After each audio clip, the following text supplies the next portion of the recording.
Ankara کے اس شاندار hotel میں معمولی سی بریڈ بھی 5 یورو کی تھی۔ میں نے 10 یورو میں ایک بریڈ اور دال کا سوپ لیا۔ آدھے پونے گھنٹے بعد بس دوبارہ چلی اور انقرہ ایئرپورٹ کے قریب سے ہوتی ہوئی دوبارہ استنبول جانے والی سڑک پر آ گئی۔ زندگی پوری خوبصورتی سی سڑکوں پر رواں دواں تھی۔ اداسی تھی تو میرے اندر، جسے یہ تک نہیں پتہ تھا وہ کہاں جا رہا ہے، پردیس میں کون سے سنبھالے گا، کہاں رہے گا۔ بہت سے سوال، بہت سی اداسی، بہت سے آنسو۔ میں نے سیٹ کے ساتھ ٹیک لگا کر آنکھیں بند کر لیں۔ آنسو آپ ہی آپ گالوں پہ بہتے چلے گئے۔ بس اپنے مخصوص راستوں پہ گامزن تھی اور میں آنکھیں بند کیے ایک بار پھر ماضی میں لوٹ چکا تھا۔ اسکول، کالج، یونیورسٹی کے ادوار ایک ایک کر کے آنکھوں میں کسی فلم کی طرح چل رہے تھے۔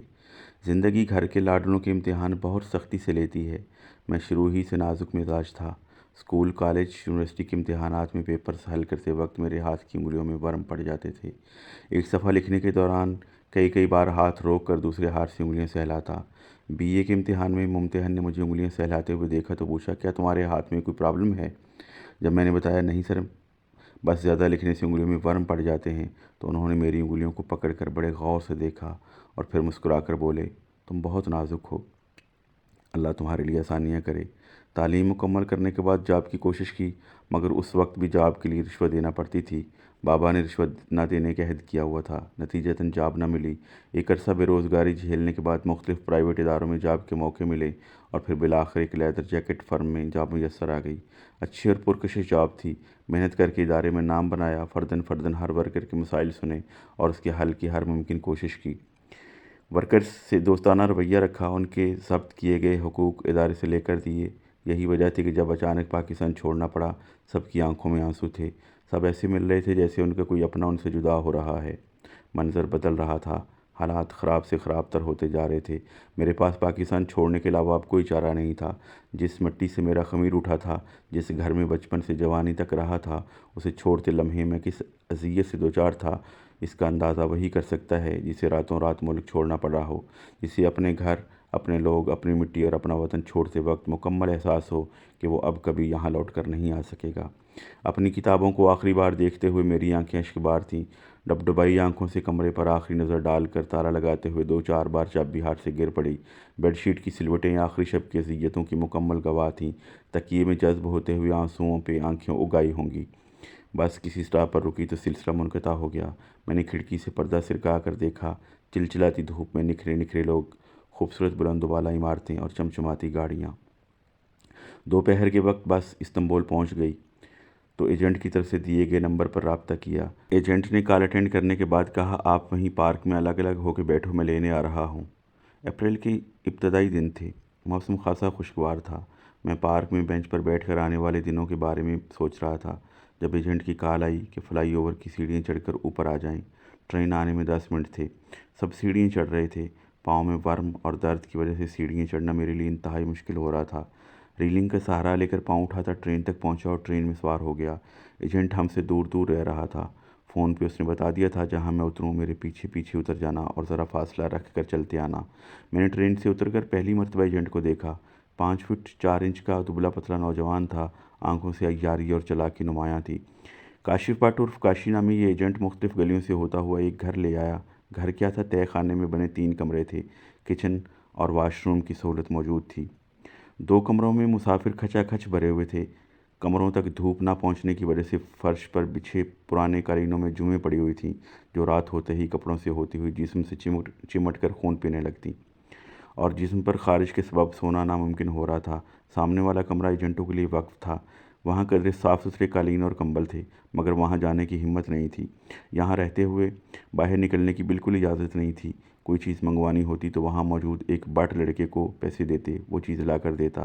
میرا سیل خراب ہو چکا تھا۔ میں نے ایجنٹ سے کہا، مجھے گھر سے پیسے منگوانے ہیں، کسی پاسپورٹ والے بندے کا نام دو۔ اس نے اپنے کمرے میں رہتے ہوئے ایک ساتھی سید تصور شاہ کا نام دیا۔ میں نے پاکستان سے 1 لاکھ روپیہ منگوایا۔ چونکہ مجھے باہر جانے کی اجازت نہیں تھی، اس لیے مجھے صرف 600 لیرہ دیا گیا، جو اس وقت پاکستانی کرنسی میں 14,500 بنتا تھا۔ باقی کے پیسے کاشی بٹ کھا گیا تھا۔ کچھ دن رہنے کے بعد تعارف کا سلسلہ چلا تو جہاں کاشی بٹ جیسے غلیظ ایجنٹ سے، وہیں کچھ ایسے لوگ بھی ملے جن کی محبتوں اور شفقتوں نے بہت ہمت اور حوصلہ دیا۔ استنبول کے ایک کمرے میں رہتے ہوئے 1.5 ہفتہ ہونے کو تھا جب قمر عباس سے ہیلو ہائی ہوئی۔ نام تو قمر عباس تھا، مگر سب لوگ اسے قمر شاہ جی کہتے تھے۔ عمر یہی کوئی 28-30 کے قریب ہوگی، نکلتا ہوا قد، ہینڈسم، مزاج ذرا تیکھا۔ میں نے نام سے اندازہ لگایا کہ یہ بندہ میرا ہم مسلک ہے۔ بات کھلی تو واقعی میرا ہم مسلک تھا۔ رجویا سادات چنیوٹ سے تعلق رکھنے والے اس نوجوان نے، جو خود بھی ایجنٹ تھا، میرے ایجنٹ کاشی بٹ سے بات کی اور اپنی ضمانت پر مجھے اپنے ساتھ باہر لے گیا۔ کوم کاپی کا یہ علاقہ میں نے پہلی بار دیکھنا شروع کیا تھا۔ ہم روڈ سے ہوتے ہوئے بازار آ گئے۔ بازار میں ہر طرف گہما گہمی تھی۔ ویسٹرن کلچر کی پہلی جھلک ایک بازار میں دیکھی۔ سڑک کے دونوں جانب ہوٹل تھے۔ ترتیب سے لگی ہوئی کرسیوں پہ بیٹھے ہوئے لوگ کھانا کھانے میں مشغول تھے۔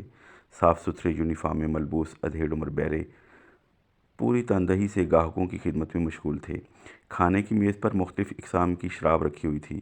کچھ ٹیبلز پر کھانا کھاتے ہوئے لوگ موسیقی سے لطف اندوز ہو رہے تھے۔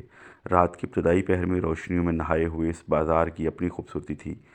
کھانوں کی مہک، موسیقی، روشنیاں اور روشن چہروں والے پینٹ کوٹ پہنے اور ٹائی لگائے لوگ۔